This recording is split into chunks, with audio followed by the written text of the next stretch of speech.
Hello, welcome to Teaching Artistry with Courtney J. Body. That's me. This is a podcast that celebrates artists and advocates for community engagement. And like you, I am home in my little studio apartment and wondering what can I do in this time? So we are partnering with Creative Generation in a new video series that is called hashtag Keep Making Art, where we are highlighting and showcasing creatives from all over who are making art or sharing art, encouraging others to make art, or finding ways and opportunities for folks at home to create art. So I'm feeling very hopeful in creating this project, but the whole point is to spark some joy. So let's get started with our guest. I met this person, I think 2 years ago, maybe 3 years ago at New School. She's an amazing artist. So let's welcome Nathalie Barret-Mas. Hi, Hi. Nathalie. Hey. How are you? I'm doing good. I'm doing good. I'm happy to do this. Oh, I'm so happy to have you. You were, when I created this, I'm realizing I just took my headphones out because I don't need those. But when I started to sort of conceive of this with Jeff Poulin, who is the founder of Creative Generation, you are one of the first people that come to mind, Oh, mainly because of the way that you were already using media and technology in order to socially engage and share your beautiful work with people. So I'm really, really excited to have you on. thanks. I feel like I'm still figuring it out and finding like the most relevant and authentic way to use those mediums. So Yeah. it's Well, we'll get to the details of that. So, how are you doing in this moment where we're staying at home and social distancing? I feel I'd say the first thing that I feel is privilege because I have a home and I have savings to pay for my rent. I have food in my fridge. I have all my instruments in my room and I have two windows. I share, obviously, like I live in a shared house, so I have housemates, but my room is mine. So I have this little peace and quiet. Um, so in many ways, even though our freedom is being very limited right now, I also feel like, wow, I have so many things on my side. Like I'm healthy. I don't need to be too stressed about money for now. I can create, I can rest, I can look at the sky through my window and the moon. So I feel like there's a lot to be thankful for. I think that that's a really good point that you're bringing up.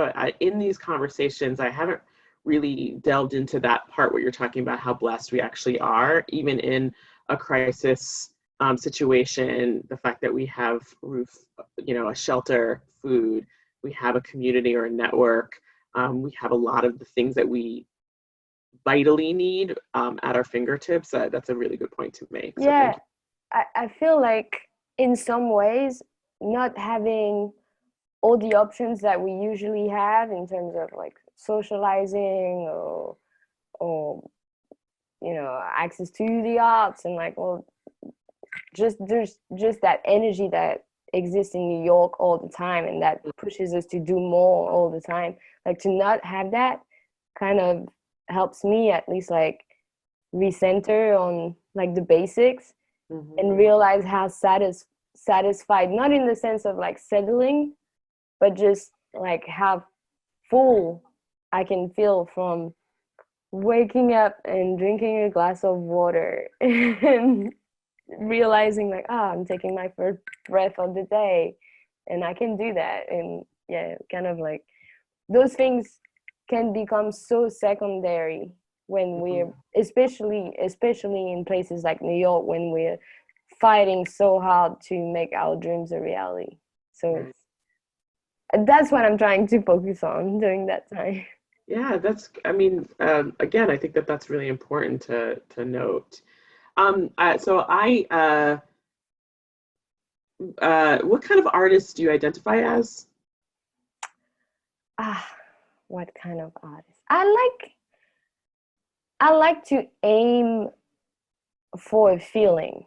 Mm. So whatever I do, because when I perform, up until now, it's mainly been solo performances with my machines and my instrument. Um, so it's not that same energy as when you got a full band and you have all these different personalities coming together, creating the sound, and then it reaches the audience. It's more like a conversation. Mm. And especially with the looping aspect of my music, there's like kind of a, it's kind of, you get in the zone because it's like that loop that repeats for 5 minutes and grows slowly on you with the other layers.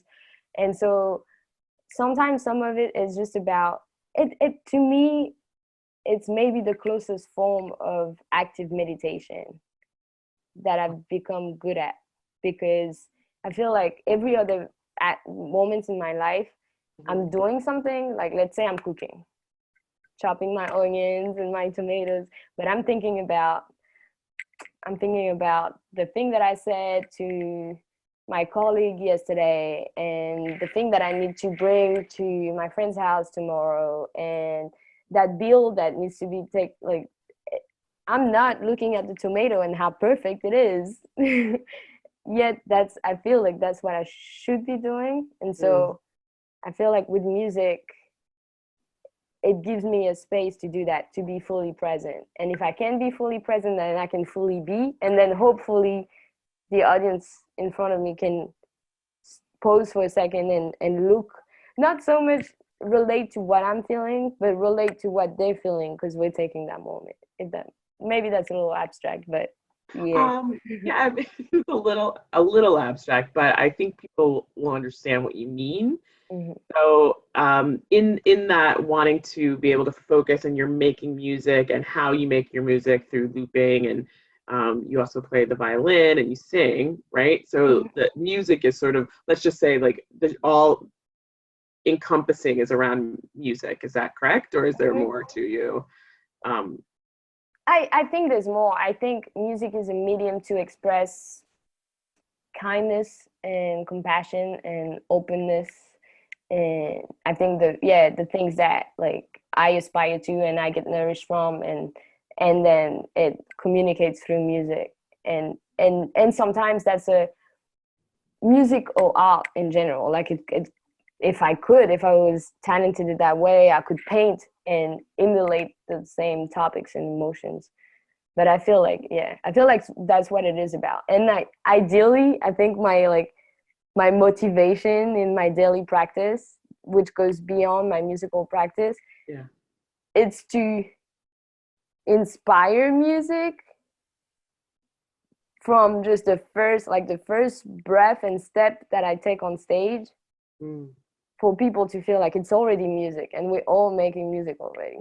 But that's like that's like after I post love that. graduation stage. Oh no, I actually love that, and I think that makes a lot of sense. So you're think, yeah. So this is leading me to the next question. Actually, is how are you currently nourishing yourself as an artist?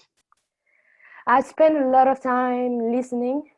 I've been listening to a lot of music, um, that I love, and also music that I didn't know that friends have been sharing, or just like taking that time to listen, not because I have rehearsal, or not because this is popular and maybe I should cover it, or I need to study it or whatever. Just because I'm feeling this vibe and I want to bathe in that sound. And so that's been very nourishing to like take that time. It's Mhm. kind of like, I guess for people who watch TV, I haven't had a TV in years, but I feel like there's two types of watching TV or watching movies. There's the type that's like, okay, it's Thursday night, you just finished like all the meetings of the week, you have another day tomorrow, and you're just like, I need to unplug just so that I can get through this week. Mhm. And you put something on and it's kind of like I'm not going to think anymore. And then there's the like maybe Sunday afternoon watching thing, and you're like, okay, now I can dig into this. Like, I'm tuning into this topic, I'm going to learn about it. You know what, I might even pause it and research what war was happening at that time. And that's more of a interactive thing. So I feel like that's what I'm doing with music right now. I've been staying off social media a lot. I just go on there to post the music that I had planned to release. But like this week, I think I watched the news twice, and it was once to watch The Daily Show with Trevor Noah, and once John Oliver, and like anything else, I try to stay off it, and it makes me feel a lot calmer.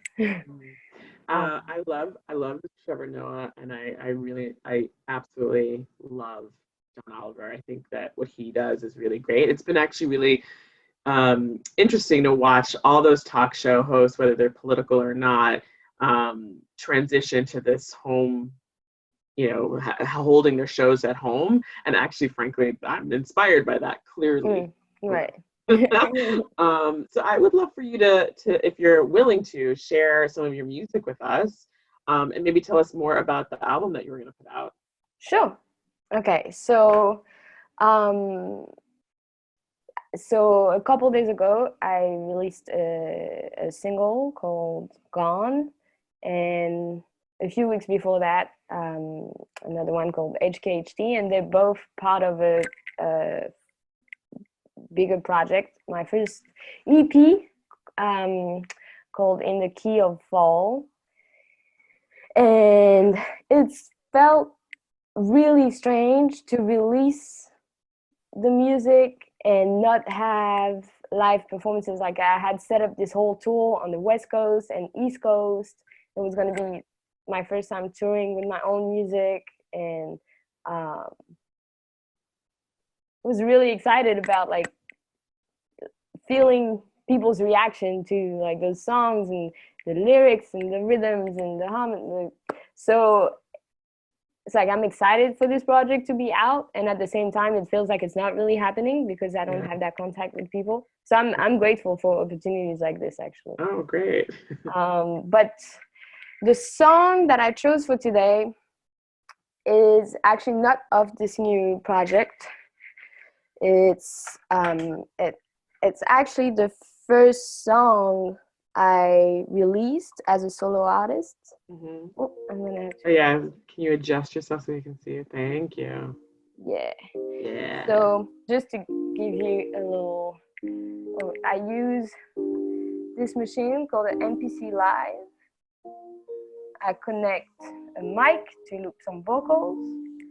I have my electric violin, and I create my little like orchestra. And yeah, so this song is called When You're There, and I wanted to sing it because it's the first song that I wrote in English and in French. And like writing lyrics is still very new to me, and because I'm bilingual, like it's always like a question of like what feels the truest, and it sounds better in English, but is it truly what I'm trying to say? And so I feel like this song is a good mix of the two. It feels right. So yeah, this is When You're There. I'm excited to hear it. Thank you. Share. Is it loud enough? We're good? I think you can go a little bit louder if you can.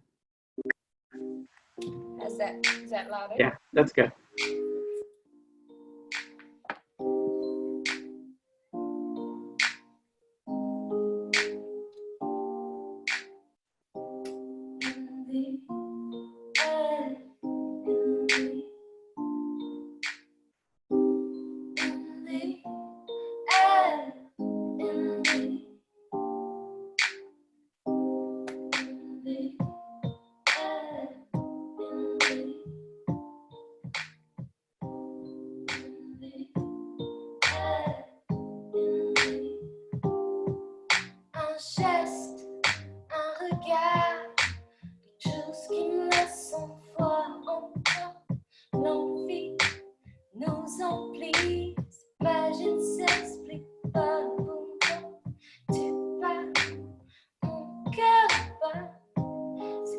la première fois donc dis-moi pourquoi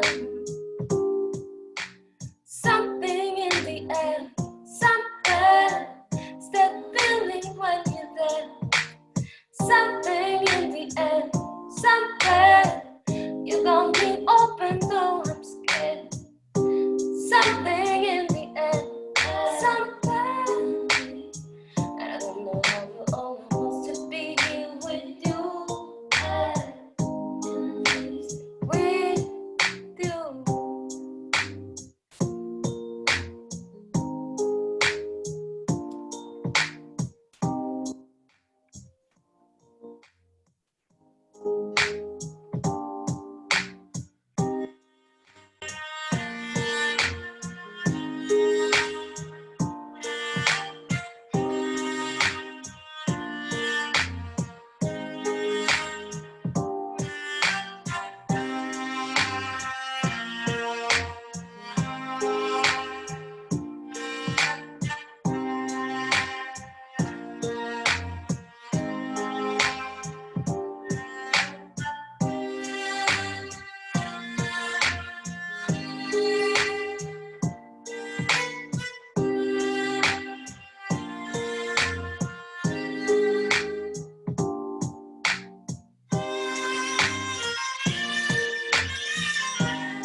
So usually what I do when I have a live audience, that I break it down and I get the audience to sing with me. So maybe you can sing with me. When I say something in the air, you go something. Yeah? Yeah, okay. All right.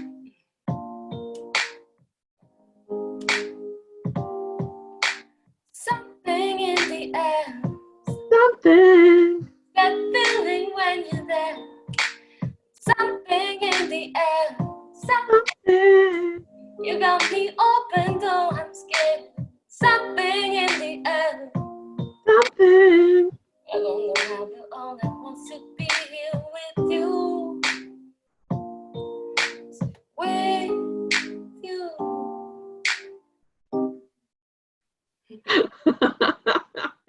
Voila. Oh, yay. That's really like funky. I love that beat. That beat is amazing. Thank you. It's simple stuff, but you know, I guess enough people can relate. Yeah.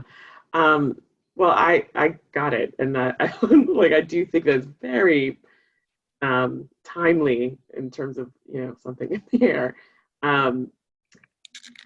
When did you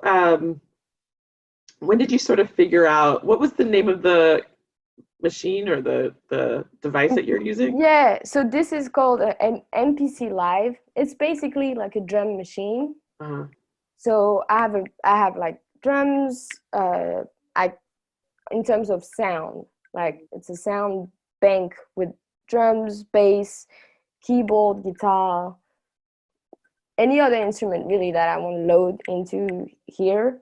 I can, and then I can either use the drum pads, or I didn't do it live. I pre-recorded it, but sometimes I play live keys. Yeah, and then I have the option of like looping vocals and violin.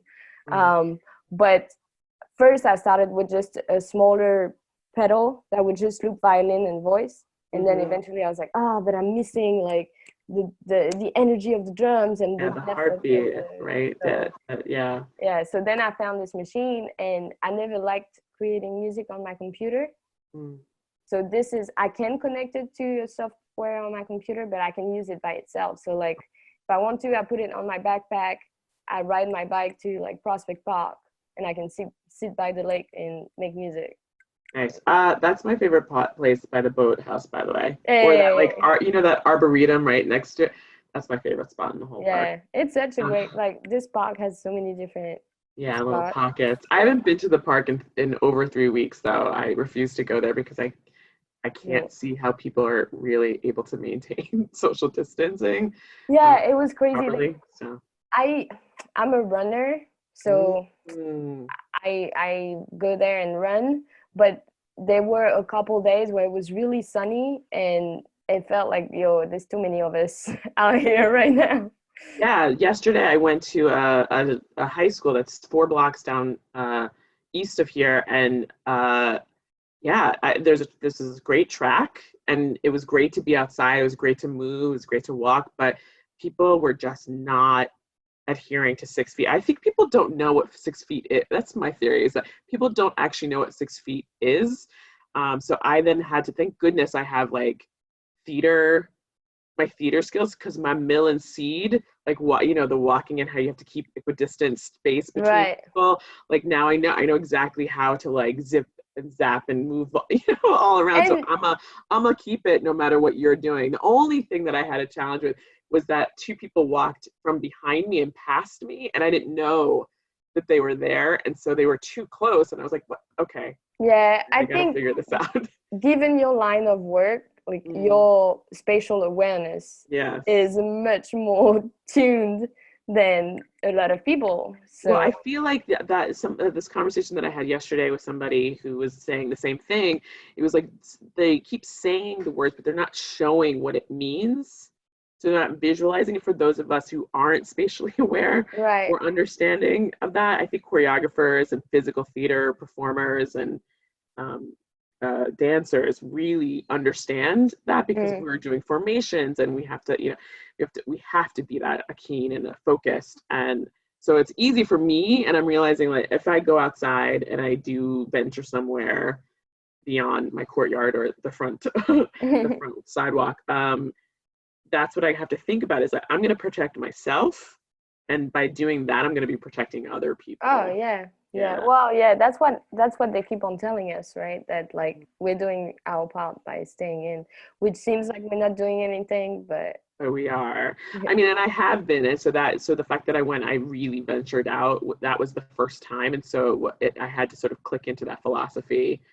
And it was like, rather than being upset by everybody else, maybe it's just that people don't have that clarity, Yeah. but I do. Maybe if people start seeing, other people who do have that clarity, then maybe people will start to. If you model it, maybe others will. Yeah. And also it feels like, you know how when you first get to a party and maybe you don't know many people Yeah. and you're just kind of shy and you're like, hi, I'm Nathalie Barret-Mas. And like maybe 2 or 3 hours in you'll be like, hey, what's up? What's popping? Like, Yeah. Yeah. like Yeah. a little looser. And I feel like that's what's happening on the street. Like at first you can tell people are like looking if they're far enough, and then after a while it just feels so good and natural to just kind of like group together that we forget. Yeah. And yeah, that's when it's like, oh no, we can't relax that much. So we're gonna wrap up. I'm just so thankful that you shared your art with us. Is there any last thoughts or things that you want to say before we go? Yeah, well, when we were preparing for this, you raised the question of what do I think might be different Mm, when we able to rejoin normal life.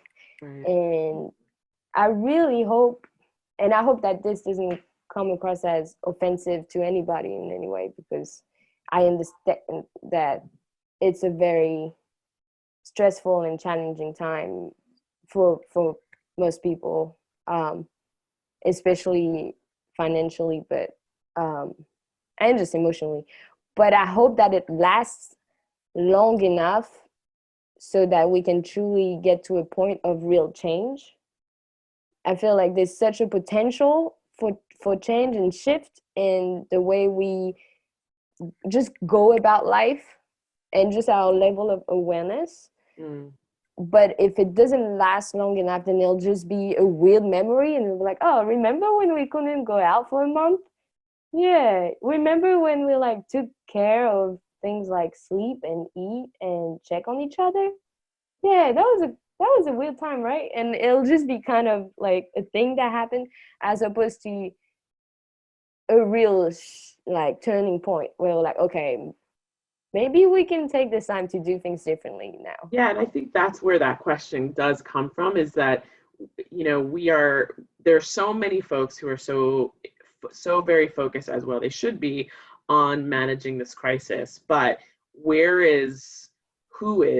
how are we thinking about, you know, how we can actually learn from this in a positive way, shift some paradigms that are in desperate need of shifting and have been for quite some time, and that this particular moment is actually illuminating what those shifts should be in so glaring a way, that I agree with you. I hope that like I don't want to feel like we're in a crisis. I don't want people to pass away from this disease. I don't want those things. But I think in terms of learning from that, we do need to learn from that. And I agree, I don't want it to just be a blip, right? Like this one moment that in time that we didn't actually learn from. Right. Yeah. Yeah, Oh, it can feel like a holiday, or I don't know, one of those, I guess, like transformative retreat kind of, you know? Like it could I'm be going like, for the latter. yeah. Let's transform, because we do. I don't know if I had come up with this term when I was your professor, but I am really into this term feminarchy. And what feminarchy, if you look it up, the definition is like women in charge. That's not what I think feminarchy actually is. I think the definition really is about people helping people. This idea of what is sort of a turn off to some people is this idea of democratic socialism. But I think feminarchy is deeper than governmental. It really is this idea of like thinking about what you do, how you engage, how it affects others. And actually, if you come from a place of supporting other people, that if we support each other, we all get uplifted. And that's the kind of change that I'm interested in seeing out of this. And I'm seeing that, you know, the idea of inequities in terms of access to devices and Wi-Fi and what that means. And a capitalist society does not care about people, and that we need, as Americans, we have to shift that. We need to be caring about each other. And so even before, when we were talking about people don't understand, like I was like, what the hell is wrong with people? And you're like, well, people might not have spatial awareness. Oh, yeah. So let's figure out a way to help them gain some spatial awareness. What could that look like, right? So we see the thing, you may gripe about it like me, and then it's like, oh, but it's just maybe this. So it's almost like assuming best intentions, assuming good things about people, and that we just need a tool to help, and then everybody will sort of be able to move forward together in a positive way. That's sort of where my brain is right now, you know, in the midst of all the other things that I'm doing. But I really have thoroughly enjoyed this conversation, but I do need to wrap up. Okay, so yeah. So let's keep in touch, and thank you again so much for sharing your beautiful art, and thank you all for watching, and think about what kind of art can you be making, and how can you support others in this time, not just from a health and wellness point of view, but really in a creative way. So I encourage you to keep making art. Thanks, everybody.